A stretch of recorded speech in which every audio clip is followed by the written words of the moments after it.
बिल्कुल, अंग्रेजों से ये देश को आज़ाद किया गया था।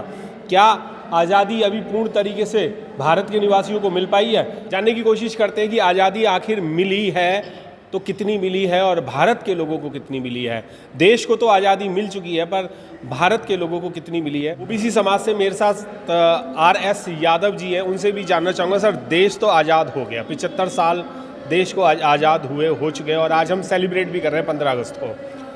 क्या देशवासी आज़ाद हुए? मेरा क्वेश्चन ये चल रहा है, और अगर नहीं हुए हैं तो क्यों नहीं हुए? सबसे पहले देशवासियों को 75वें स्वतंत्रता दिवस की हार्दिक बधाई।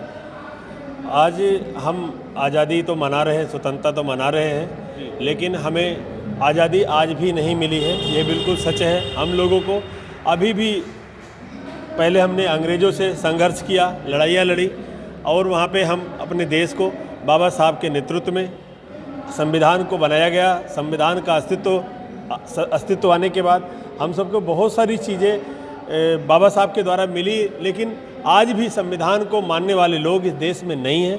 संविधान को दरकिनार करके यहाँ पे तानाशाही रवैये के तहत काम कराया जाता है। यहाँ पे ठेकेदारी है, निजीकरण है, तमाम चीज़ें जो है बाबा साहब के खिलाफ है, संविधान के खिलाफ है। लोग झूठी आज़ादी मना रहे हैं। वाकई देखा जाए तो लगातार उत्पीड़न दलितों के साथ, आदिवासियों के साथ, पिछड़े समाजों के साथ, अल्पसंख्यक समाज के साथ लगातार उत्पीड़न हो रहा है। ये उत्पीड़न जो है वो दलित समाज, आदिवासी समाज हो गया या दबे कुचले लोग हो गए, पर ओबीसी समाज पे तो नहीं हो रहा ना। तो ओबीसी समाज को तो आज़ादी मिल गई होगी ना। आप ऐसे कैसे कह सकते हैं ओबीसी के समाज को आज़ादी मिली है?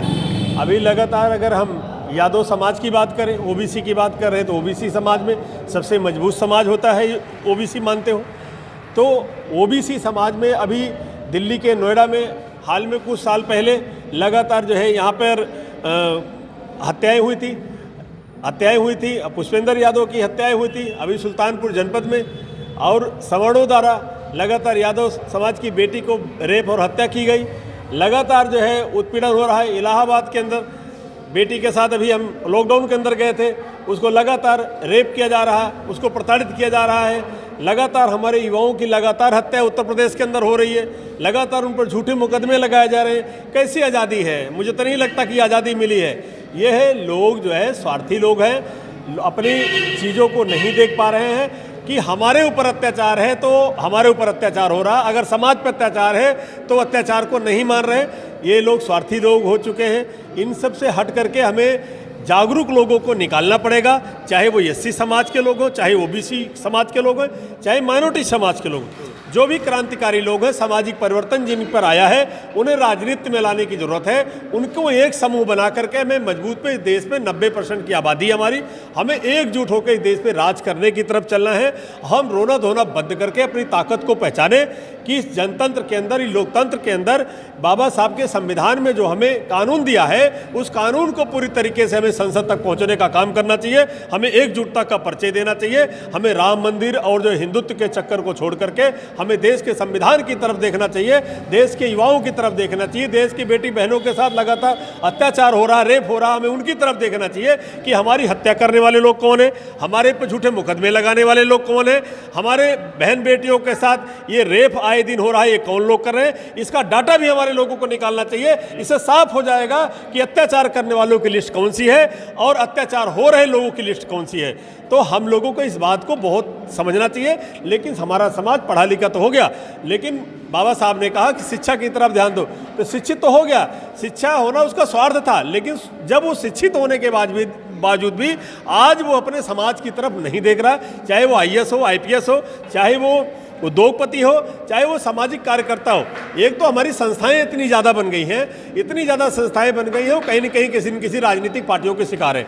इससे हट करके हमें एकजुट अपने बहुसंख्यक समाज की, बहुजन समाज की तरफ ध्यान देना चाहिए, और हम लोगों को अंतरजातीय विवाह की तरफ भी ध्यान देना चाहिए। क्योंकि हम लोगों को जब तक एक साथ हम रोटी और बेटी का रिश्ता भी नहीं करेंगे, तब तक हमारे अंदर प्यार नहीं आएगा। इसको ब्राह्मणवाद के द्वारा ये बहुत बांटा गया है। आज भी हम लोग डरते हैं कि कहीं ऐसा हो कि मेरे साथ कोई अनहोनी हो जाए। अरे सब मजबूती से लड़ो, तुम्हारे हक अधिकार जो बाबा साहब के संविधान ने दिया है, संविधान के पहले तुम्हारे पास कुछ भी नहीं था।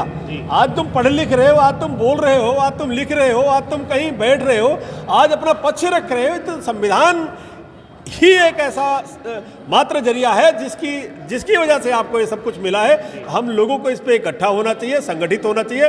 अंधविश्वास, रूढ़वादिता और पाखंड को हमें लात मार देना चाहिए, इसे दूर हटा देना चाहिए और हमें अपनी योग्यता और शिक्षा और वैज्ञानिक गतिविधियों को ध्यान में रख के उस पर हमें सर्च करना चाहिए, क्या सही है क्या गलत है। तमाम लोगों ने इसकी लड़ाइयाँ लड़ी है, पिछड़े समाज में ललई यादव हैं, तमाम लोगों ने जो है इसकी लड़ाइयाँ पिछड़े समाज के लोगों ने ही लड़ी है। पेरियार फूले हैं, तमाम लोगों ने इस लड़ाई को लड़ा है। हमें उनको तो हम मंचों पर तो बोलते हैं, लेकिन हकीकत में हम जो है ना उनको अपने अंदर खुद नहीं उतार रहे हैं। बिल्कुल खुद नहीं उतार रहे हैं। यादव जी, मैं आपसे एक चीज़ और पूछना चाहूँगा। अभी आप एक राजनीतिक पार्टी की बात कर रहे थे कि राजनीति में हमारा अगर भूमिका अच्छी होगी तो भी हम संविधान को पूर्ण तरीके से लागू कर पाएंगे और फिर हमें आज़ादी मिल पाएगी। कौन सी राजनीतिक पार्टी ऐसी है जो पूर्णतः संविधान को लागू कर सके और ओबीसी समाज को भी, एससी एसटी समाज को भी वो आज़ादी दिला सके? कोई भी नहीं पार्टी है, कोई भी पार्टी नहीं है देश में, कोई भी पार्टी ऐसी नहीं है जो हमारे लोगों को हक अधिकार दे रही है। हमारे लोग भी अभी जागरूक नहीं है। हमारे पार्टी का नेता मान लो वो दलित समाज से आता है, वो दलित समाज की पार्टी का नेतृत्व करता है, वहाँ का विधायक और सांसद वही लोग आ जाते हैं जो हमारे पर अत्याचार करते हैं, तो हमारे लोग मजबूर होकर उनको विधायक और सांसद बना देते हैं। वही गुंडा होता, वही माफिया होता है, वही क्षेत्र में हमारे मुकदमे नहीं लिखने देता। 50 साल से ज़्यादा कांग्रेस रही है और तकरीबन 15-20 साल बीजेपी भी रही है और भी पार्टियां तमाम रही हैं। 70-75 साल में तकरीबन कई सारी पार्टियां आई और गई, पर संविधान पूर्ण तरीके से लागू नहीं कर पा रहे। अगर पार्टी कोई आए तो कौन सी आए जिसका शासन थोड़ा बहुत सही हो? इस देश में एक जन आंदोलन की जरूरत है जी। इस देश के अंदर एक जन आंदोलन की जरूरत है। सामाजिक क्रांति के बाद एक राजनीतिक क्रांति होनी चाहिए देश के अंदर। राजनीतिक क्रांति होनी चाहिए। देश के सभी पार्टियों को ताक पर रखते हुए सामाजिक जागरूक लोगों के द्वारा, युवाओं के द्वारा, भाइयों बहनों के द्वारा एक क्रांति होनी चाहिए। वो आर्थिक क्रांति अपने आप उसमें शामिल हो जाएगी। हमें राजनीतिक क्रांति की तरफ बढ़ना चाहिए। राजनीतिक क्रांति से एक परिवर्तन आएगा।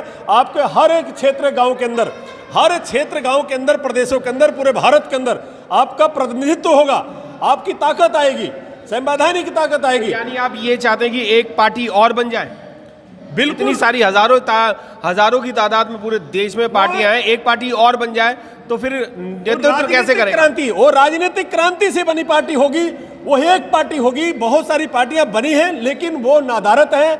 वो हमारे बहुसंख्यक लोगों की आवाज उठाने में डरते हैं, वो हमारे सदन में डरते हैं, विधानसभा में डरते हैं, राज्यसभा में डरते हैं, लोकसभा में डरते हैं। उनको ईडी सीबीआई से डरा दिया गया है। वो पूरी तरीके से पंगु हो गए हैं।